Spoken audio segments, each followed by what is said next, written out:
Hey everyone, welcome back to In the Alley. My name is Cody. Glad you guys are back for another video. It is the penultimate game of the 2024 Indoor Football League season. Winner of this one goes on to play the Massachusetts Pirates for the national championship game. So, without further ado, let's preview this one. 9:05 p.m. Central Time on YouTube. Now, threw me for a loop. It is going to be on the IFL's website. Stadium is broadcasting it, but go to the IFL website. I know I've got the logo up there and all that stuff. That's pretty much what's going on here. The IFL is having it on their channel, but Stadium is still broadcasting, so you're still going to get those commercial breaks and stuff like that. But yeah, don't go to the Stadium channel website. It might be on there, but you're better suited just to go back to the old tried and true Indoor Football League YouTube page. Live from the Desert Diamond Arena in Glendale, Arizona, the number 4 seed San Diego Strikeforce, 10-6, taking on the number 3 seed 11-5 Arizona Rattlers. Both these teams coming off massive upsets, and we have one team that's going to go play for a national championship against Massachusetts. And both these games, one is going to be either a 3 versus 3 or a 3 versus 4 again for a national championship. So what does that tell you? Upsets aplenty, which, yeah, that's kind of been the nature of the beast for the entire playoffs here. You've really only had one seed win, and that was Green Bay. And then they got upset by Massachusetts. So it is the year of the upset when it comes to the playoffs. If you didn't catch the preview, with Green Bay and Massachusetts, let's take a look at our statistical leaders. I changed it up a little bit. Normally we have the season stuff. This is just last week's games. So Nate Davis, Rudy Johnson, and Jordan Kress for the leading statistical offensive categories. Defensively, Jaquan Artis, Sherrod Williams, and Atoa Fox for the Strikeforce. On the Arizona side, Dalton Sneed, your leading passer and rusher. Jamal Miles is your leading receiver. And then on defense, it's James Nimwaya, Connor Taylor, and Devontae Merriweather for the Rattlers on the defensive side. Switching it up a little bit too, last week I put the entire team's season statistics. Again, if you can't read it, I'll try and sound it out for you guys. But yeah, this is just based on last week as well. Kind of gives us a little bit of a hint, a little bit of a glimpse into what could perspire going into this game, or perspire, whatever the word is. English wasn't my major. So total offense, 247 yards for San Diego, 195 for Arizona. Total defense, yards given up, 180 for the Strikeforce, 190 for the Rattlers. Rushing offense, only 31 yards for San Diego.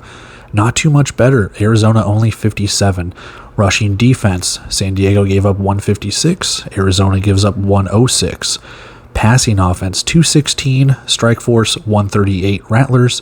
Passing defense, only 24 yards allowed through the air for San Diego. Only 87 for Arizona. Third down conversions, not that good for one side. San Diego, 37.5%. Only 3 for 8. 5 for 8 for Arizona, 62.5% for them. Fourth down conversions, 2 for 2. San Diego is perfect. 2 for 3, 67% for the Rattlers. Red zone conversions, 2 for 2 for the Strikeforce, 5 for 6 for Arizona. So pretty good numbers when it comes to converting fourth downs and red zones for the most part. And then penalties, 10 penalties for 80 yards for San Diego, 7 penalties for 45 yards. So what does that kind of tell us? Really, whoever can get the passing game going is really probably going to win this one. They didn't run the ball that effectively, and Arizona's more of a balanced offense. If they can get that running game going, that passing game tends to open up a little bit. They did get a little stymied. Only 57 yards rushing. Dalton Sneed. I'm looking over at Connor Taylor's picture. Dalton Sneed was your leading rusher last week. They got to get Shannon Brooks going, or CJ Odom, or whoever they're going to have in the backfield there. We'll talk about that in a minute. So, and we know San Diego doesn't necessarily run the ball. Any chance we get a Nate Davis running alert is awesome. I doubt we even see it here. So only 31 yards rushing for them last week, 57 for Arizona. If one of those teams can kind of get a running game going, you have a better opportunity of winning. It doesn't necessarily mean they're going to win. As you know, 216 yards. San Diego was able to just shut down Bay Area. and it was a very close last play win for the Rattlers. So we'll see what they can do when it comes to both these teams playing each other. I think whoever has a better passing day can convert on third downs and kind of get their defense off on third downs. That they'll probably win here. Series history for this year, we are tied at 1, San Diego winning by 1 point back in week 5, and then in week 13 Arizona winning by 1 point. So what does that tell you? It's going to be a close game. It's going to be a very, very close game. Both these teams playing very well as of late. One of these teams is going to be the only one to make it to Vegas to play Massachusetts.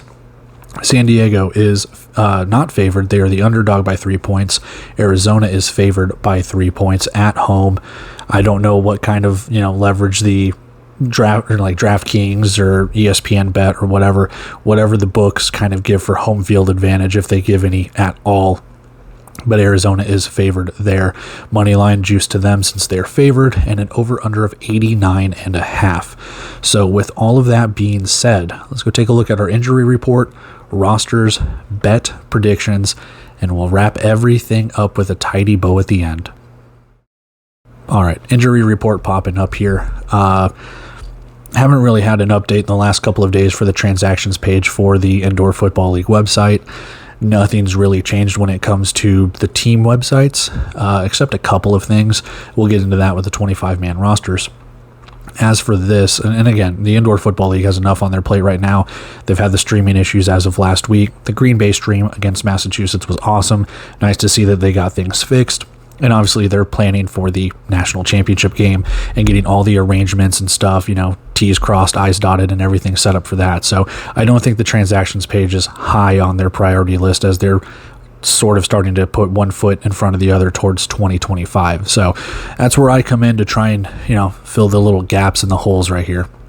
Season injured reserve for both teams stays the same, with Dexter Reese getting put on there just a week or two ago.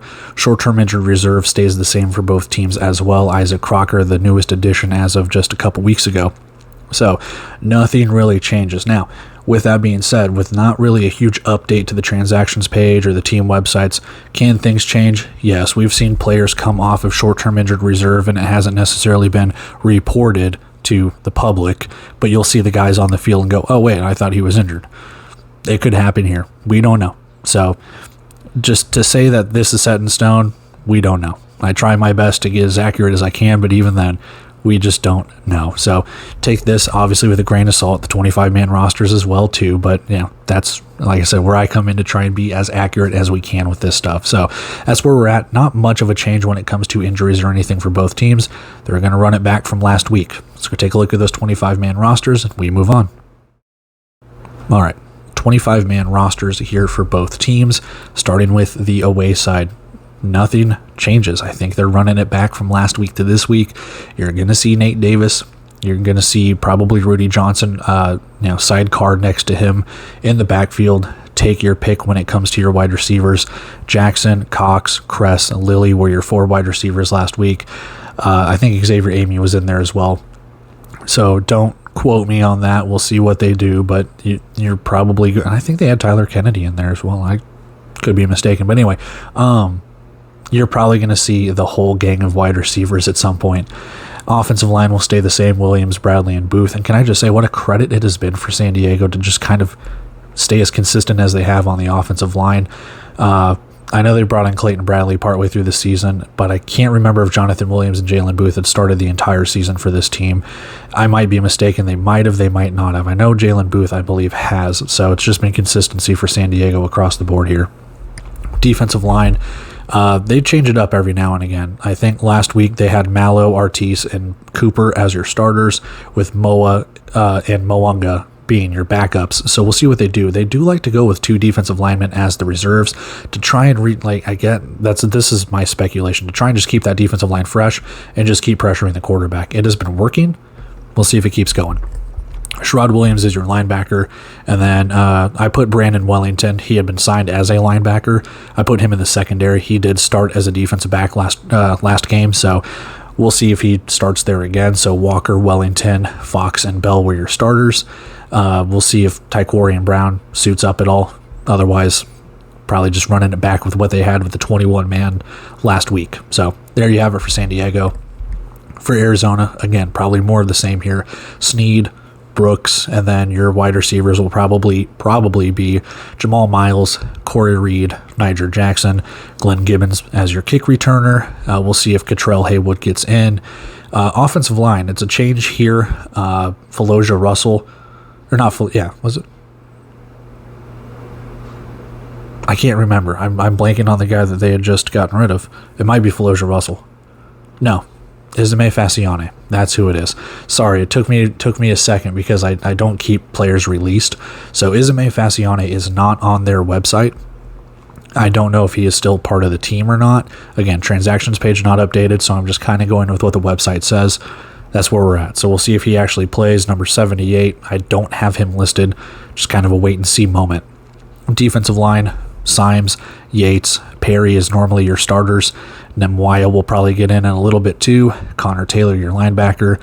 And then your secondary, you'll probably have Dobbs, Merriweather, Winfrey, and Alexander, with Hodge or Perkins being a substitution in there as well. Dropkick Connor Mangan and Dawson Evans as your kickers. There's your 25-man rosters. My projected 21s, I think they're both just going to kind of run it back with what they did last week with minor changes. Let's go take a look at our bet, our prediction, and wrap everything up. Best bet, Chew. The Kevin Guy Redemption Tour chugs along to Vegas, which ruins the prediction, sorry, but I think Arizona is on their way to Vegas in a rematch of the final United Bowl that they both played? I could be mistaken, but the United Bowl between Massachusetts and Arizona before it got changed to the national championship game. I think Arizona is just a team of destiny right now. They've won, 4 in a row, 5 in a row, something like that. I am not shocked one bit if San Diego pulls the upset or even covers the spread. Both games were decided by 1 point. The spread is just too close for me, and if I'm going to pick a -3 for Arizona, I know it's better odds, but I'm just going to take the money line here. Again, if San Diego pulls the upset, I'm not shocked. They're here for a reason. They upset the number 1 seed. They completely shut them down for the most part when it comes to the passing game and things like that last week. San Diego can do that again here. Can they shut them down? We'll find out. I'll talk about that more in a second. But yeah, right now, -155 your odds, or at least what I got it early on in the week. So that's what we have. Kevin Guy Redemption Tour has 1 more week. Let's go see our prediction. We'll elaborate a little bit further. All right, prediction 49-45. It's going to be a high-scoring affair. San Diego can run up the score. I think defense might be a little bit optional here. I think they'll kind of make some second-half adjustments. And again, like I said, I'm not shocked whatsoever if San Diego pulls the upset. They are also kind of a team of destiny in a sense, but I think this is Arizona's to lose. Can they, not have the mistakes happen, penalties, anything like that? And they're not that bad of a penalized team throughout the season. I think they were like top 5 of least penalized. So I don't think penalties will necessarily play a factor. It's just, can they get their passing game going against a team that really shut down, a team that necessarily doesn't pass, but they can throw it deep. I'm curious to see how the dink and dunk style passing attack that Arizona normally does, the 5-yard curl routes or hitch routes, the little slant patterns, the in routes, the motion handoffs, everything that they do to just try and gain 5 or 6 yards at a time. Can San Diego negate that? On the flip side, we know what San Diego is capable of. They don't necessarily run the ball too much. If they do, it's very, very rare. It'll be Rudy Johnson with a handoff up the middle. It'll be a motion handoff to like Jordan Kress or someone like that, or Elijah Lilly, to try and gain the edge for a couple of yards. Otherwise, it's Nate Davis calling his own plays at the line of scrimmage or in the huddle. He's trying to find those mismatches on the defense. He's trying to find those mismatches on the defense. He's trying to figure out what leverage, what high-low coverage, what, shell coverage, or anything along those lines that the defense is, kind of showing him to attack. So can he use that? Can they disguise that on the Arizona side? That's what we're going to figure out here. Obviously, pressure and getting to the quarterback is another thing. Can Sherrod Williams put pressure on Dalton Snead? Can Connor Taylor get pressure on Nate Davis. We know one is more likely to run than the other. So again, if you can put pressure on Nate Davis, he is so quick to get that ball out, 1 or 2 step drops. He can throw screen passes. We know what San Diego's capable of, and it has brought them to this point. They're borderline an arena football team in the indoor world right now with the way that they pass the ball and barely run it. This is just kind of a modernized version, dare I say. Now, on the flip side, we have a more balanced attack when it comes to Arizona, and can they get their running game going? We saw Green Bay and Massachusetts, just Jimmy Robinson just gashing that defense. Can you keep San Diego's defense honest and make sure you can run the ball effectively to open up that passing game? We'll find out. But right now, I've got it 49-45. I think Arizona, just a little bit of a better team right now. I think, it's no knock on anyone. I don't put anyone down. I think the kicking game could come into play here. I think Dawson Evans is just a little bit better of a kicker than Connor Mangan. However, Connor Mangan does have the drop kicks on his side. So if there is an opportunity for him to make a drop kick, there is an opportunity for San Diego to really kind of stack up points in an unorthodox way. So I know neither of these guys really kick for deuces, so you kind of take that out of the equation. Not to say that they can't hit them, but very rarely do they. So I don't think that's necessarily going to play a factor. But those, drop kicks, if there is, dare I say, a drop kick field goal for 4 points, that could come in for a factor as well. So again, not upset if there is an upset. I think San Diego is more than capable of going to Vegas. I just personally think Arizona is the better team in this situation. Now, I said that for Massachusetts and Green Bay, saying Green Bay was the better team, and I'm sure I've said it for Frisco or Bay Area or whatever, and all of those things have been completely false. So who am I to judge? But I think Arizona could be on their way to Vegas when it comes to, 11 o'clock, midnight Central Time on Monday night going into Tuesday morning. I think Arizona takes this one. It's close. It's going to be close. The playoffs have been fantastic. So there we have it. Let's wrap everything up really quick and get on out of here. All right, so that is it for our Western Conference Championship preview. Both teams have a chance. I don't think this is, lopsided at all. Both these teams have played well enough to get here. Both these teams are very, very even strength. I've tried to find edges, where one team is probably a little bit better than the other in certain cases and stuff, but even then it's very slim. And I didn't necessarily think that way for Green Bay and Massachusetts, or even in the first round of the playoffs between obviously like San Diego and Bay Area or things like that. But I think this game's close. I think another factor you kind of want to put in here is, who would Massachusetts like to see as well? Does Massachusetts want to get revenge on Arizona and get a second championship out on their behalf? Or, do you want to see a darling like San Diego get in there and, ruffle some feathers, get a championship for San Diego and, Southern California and all of that stuff? It's curious to see. It's not a David versus Goliath, but when you look at like coaching tenure and obviously the longevity of the franchises and stuff, it's kind of a David and Goliath almost kind of figure here. And I'm not trying to put that out there as like, oh, one team's way better than the other. These teams are very even. This is going to be a slugfest. This is going to be a dogfight. Whoever's defense steps up, could there be a costly turnover? Sure. But I do think Arizona does come out with this victory. San Diego is going to play it close. That's what we have here. So with that being said, I am taking off here, guys. I love and appreciate all of you. Feedback, comment, like, subscribe, share, do all of that fun stuff. It's awesome to see your guys' feedback. As always, I love commenting, talking with you guys, and everything along those lines. We've got 2 more games left in this season. Just 2 more. And after Monday night, we will have 1 game left in the 2024 season, and it crowns a champion. So I am eager. I am waiting patiently as much as I can for Monday night. Until then, I will see you guys for the recap video. See ya.